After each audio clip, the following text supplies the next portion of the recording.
Hi everyone, so today I have volume 4 of Nanatsu no Taizai, or the 7 Deadly Sins, to show you guys. On the front cover we have King. He is a member of the 7 Deadly Sins. Behind him is his sister Elaine, and here is a holy knight called Gila. If you watched my last review video, you would notice that I called her Gira or Jira in that video. But I found out her name is actually pronounced Gila. Anyway, moving on. Side, back. Underneath the cover, we have King. Yes, this is the same person. He has two forms. Okay, take it out. Back, it's just the same as the cover, jacket cover. Right side.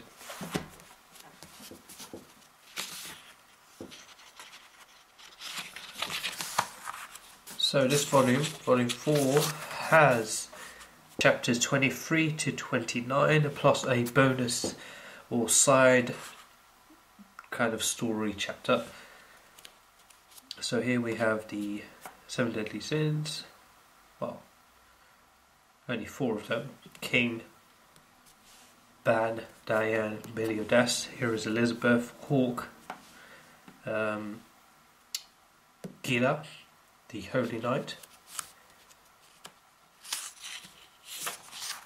At the end of the last volume, volume 3 that is, King manages to stab Ban, and as a result, Ban becomes a living statue. He is petrified, and this means that King has won his battle against Ban. He has avenged his sister because King believes that Ban was responsible for his sister's death, Elaine. As I showed you, she's not from colour, this one.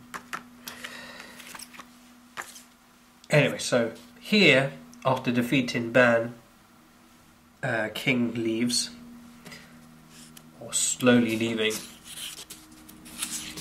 retracts his spear, and he senses a presence where Ban is. And this presence is Elaine, King's sister. And here you can see that she's kissing Ban, the petrified Ban. And as a result, his petrification is undone.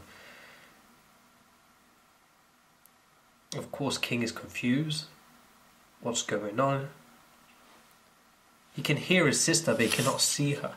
Remember, they're in the capital of the dead, and in the previous volume it was mentioned somewhere that you could only go there, or could only see the souls in the capital of the dead, if you had a strong connection or bond with this dearly departed person.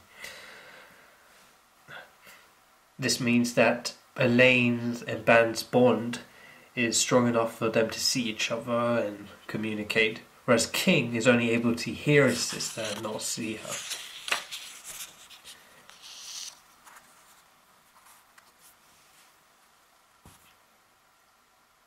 Of course, King is confused as to why Elaine, or Elaine's spirit, is helping Ban, because King believes, like I've mentioned before, that Ban was responsible for her death.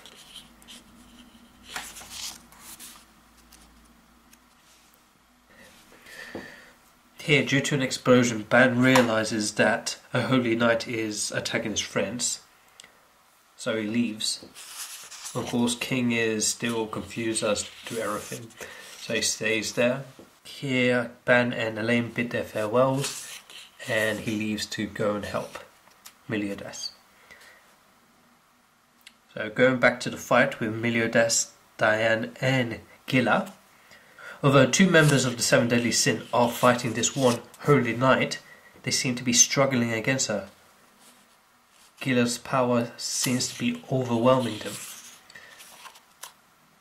Right at the end here, Gila is about to do some critical damage, but Ban manages to get there in time and uses a mysterious ability to stop her attack. So in this next chapter we find out that the ability that Ban uses is called Snatch.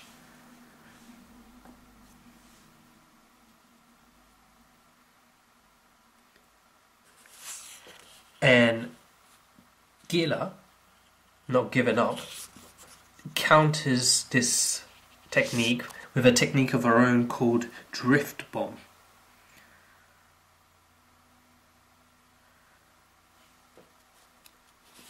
This damages Ban quite badly, but as we now know, Ban is immortal. For those of you who need to be reminded, Ban apparently drank from the Fountain of Youth. And as a result, he became immortal.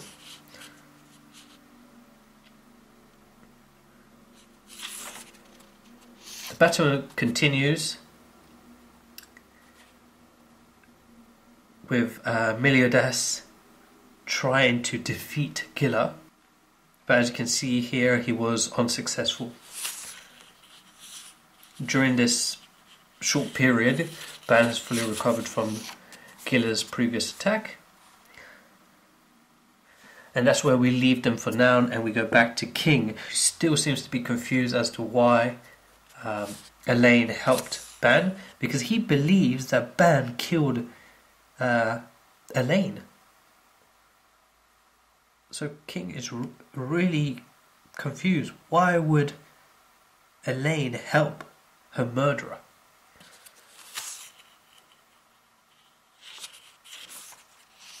Finally, Elaine seems to appear before King, and she tells King that Ban is not the person that King believes him to be. At this point, Elizabeth and Hawke stumble upon King's location. Remember, in the last volume, they were running away from the battle between the 7 deadly sins and the Holy Knight. Here, Elizabeth recognizes King and asks or requests for his help in the battle against Gila. At this point, King has quite a few conflicting emotions and he's going through a lot, just dealing with the whole situation with Elaine and Ban. So he's given such an expression.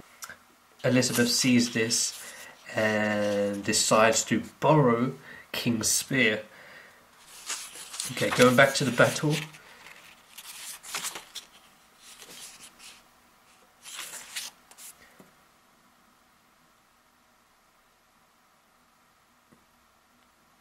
Now there are 3 members of the 7 deadly sins, and they are all struggling against this one member of the Holy Knights.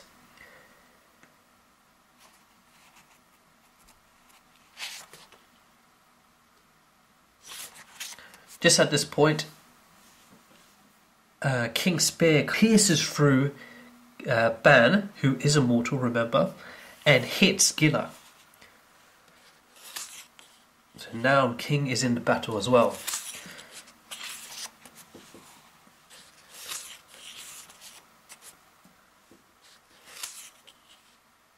The battle continues,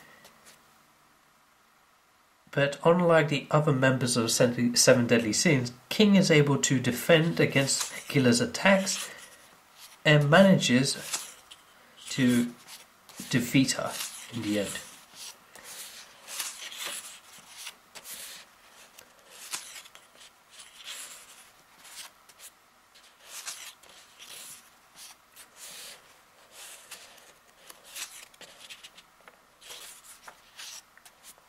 Right there, that's where he defeats her. Or at least that's what we believed.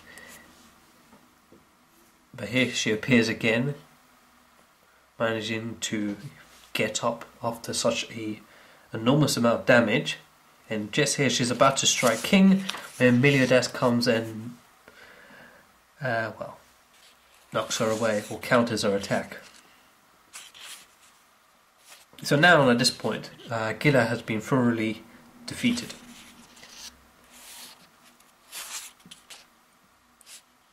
Here again, Elaine has appeared before Ban, And now they are given their final farewells. And they're back in the real world. They have left the capital of the dead. After returning to the real world, Milidas decides to punish Gila for her actions against him. We see later on in a few pages what her punishment was. But anyway, moving on. Now the group journey away from the village. That was the entrance to the capital of the dead. King is now part of the group. He seems to have come to terms with Ban and Elaine's situation.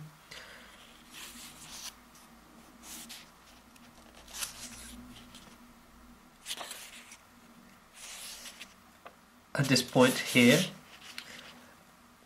King realizes that Elizabeth is actually the princess, and he reverts to his other form,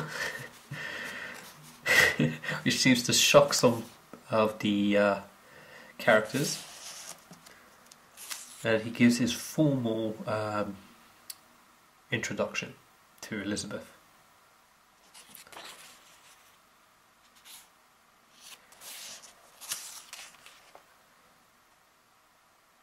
Here we go back to where Gila is, and we see what her punishment was. So Milidas basically just did her makeup. This is actually different from the chapter that was released in Weekly Shonen magazine. Actually quite different. I prefer the one that was in the chapter, to be honest. This one looks a bit kind of childish and it's not as funny. Anyway, moving on. Right here, we find out one of the reasons why King alone was able to defeat Gila, whereas the combination of these three weren't able to defeat her. And the reason was that King had his sacred treasure, which was his spirit spear.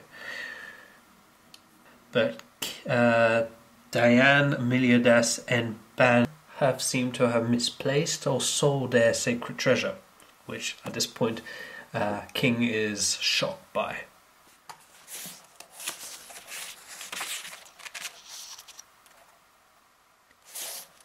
So in this chapter, chapter 27 now, King explains that the sacred treasure is very important if they have any hopes of winning against holy knights. See, the idea is that the 7 deadly sins have enormous power within themselves, but they're not able to channel it properly or bring it out unless they have their sacred treasure. And that was the main point that King brought up in this conversation. What's this? Alright.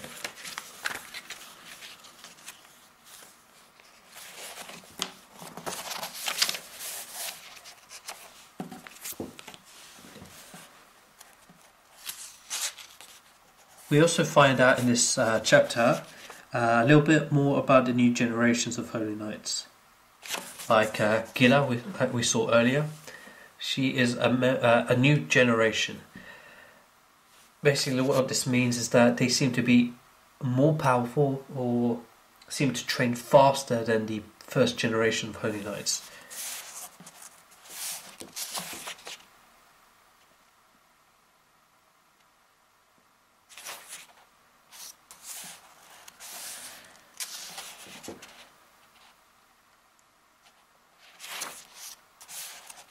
So now the group is heading towards a town called Byron.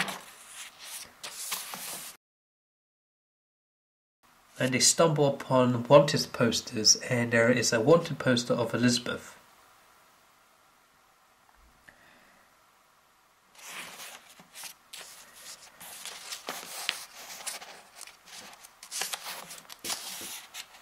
They take her to a tower and tell her that it's best for her to stay there and she should be safe in this tower, while the others go and gather information in the town.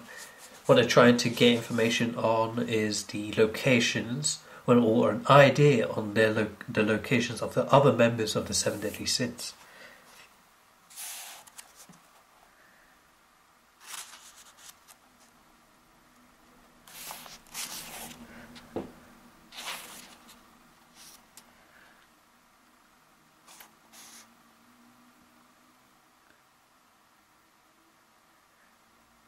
So Elizabeth is hiding within the tower until this night comes, this apparently holy night. On a weird horse that looks more like a donkey. Anyway, his name is Griamore, and due to his actions, Elizabeth is forced to reveal herself.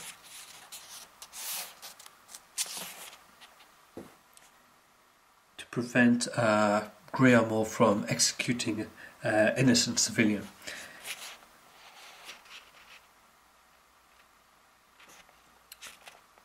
So just at this point, Griamore seems to be about to hurt Elizabeth, and someone appears which kind of stops Griamore in his tracks, and this person is Elizabeth's sister, the Princess Veronica.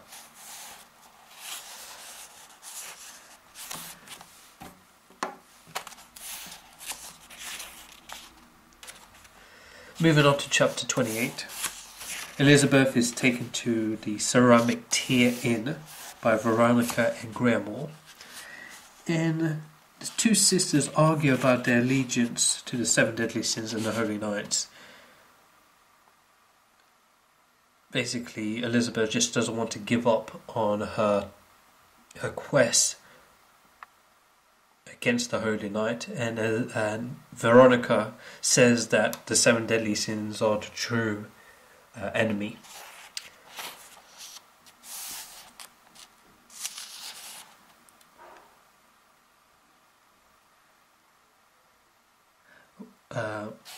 Veronica goes so far as to say that the Seven Deadly Sins are using Elizabeth for their own personal reasons, whatever they might be.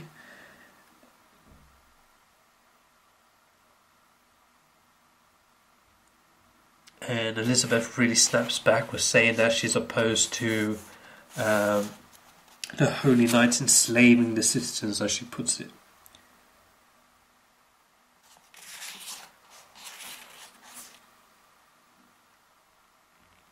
Right. At this point, Veronica leaves the room that she was in with Elizabeth, with Griamore on guard. Meliodas and King were quickly able to defeat him and escape with Elizabeth.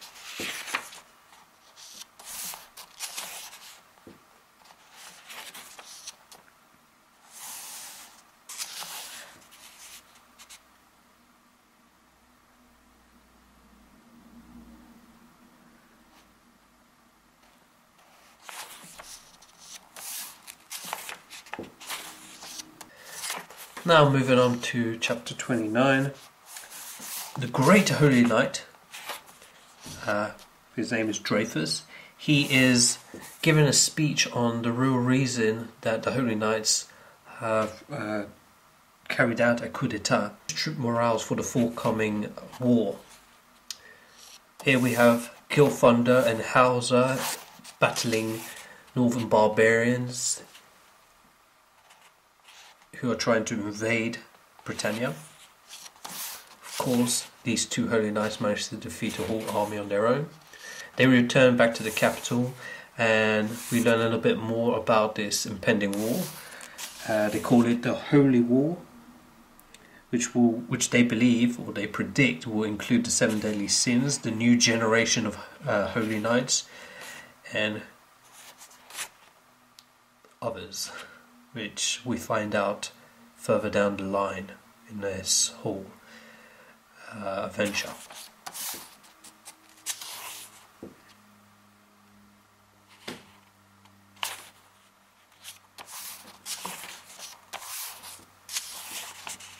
Meanwhile, elsewhere in the capital, we have the other Holy Knight, who we saw earlier. Hang on. I should say the other Great Holy Knight. Right here. His name is Hendrickson. And here, what he's doing is he has approached two Holy Knights. Or Knights, I should call them. They're not quite Holy Knights. If you remember, this is Jericho from the Bastard Dungeon, and this is Twigo, who we met in, I think, the first chapter of Nanatsu no Taizai. Hendrickson is offering them great power in order for them to get revenge on the 7 deadly sins. Of course, Jericho and Twigo are willing to do anything to get their revenge on the people who humiliated and defeated them. So Hendrickson takes them to a being that should give them that power. This is the being, a member of the demon clan. And that's where this volume ends.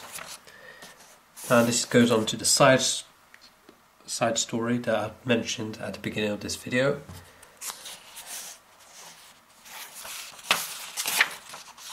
Over here. And I advise you to give it a read, because it just tells you the story of Ban and how he became immortal and his connection to Elaine and why King believed that Ban is responsible for Elaine's death.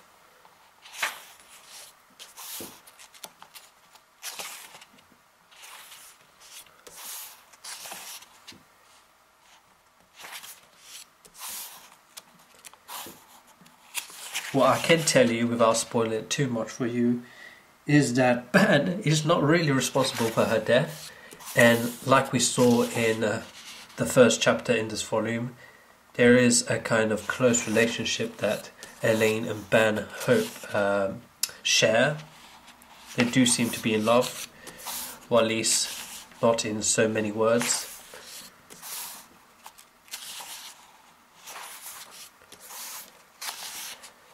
That there is a big spoiler as to what happens.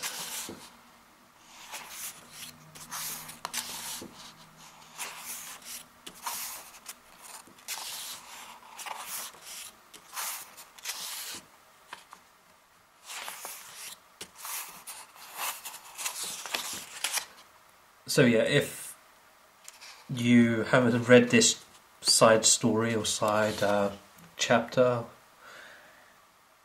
I advise you to give it a read. It is good backstory that you might want to know. I'm not sure if they will include any parts of it into the main storyline, but there are a few important things that you might want to know about Ban in here. Yeah. That's it. Alright everyone, thanks for watching. I'll be uploading Nanatsu no Taizai Volume 5 review in a couple of weeks, along with the latest One Piece volume review. Thanks, bye.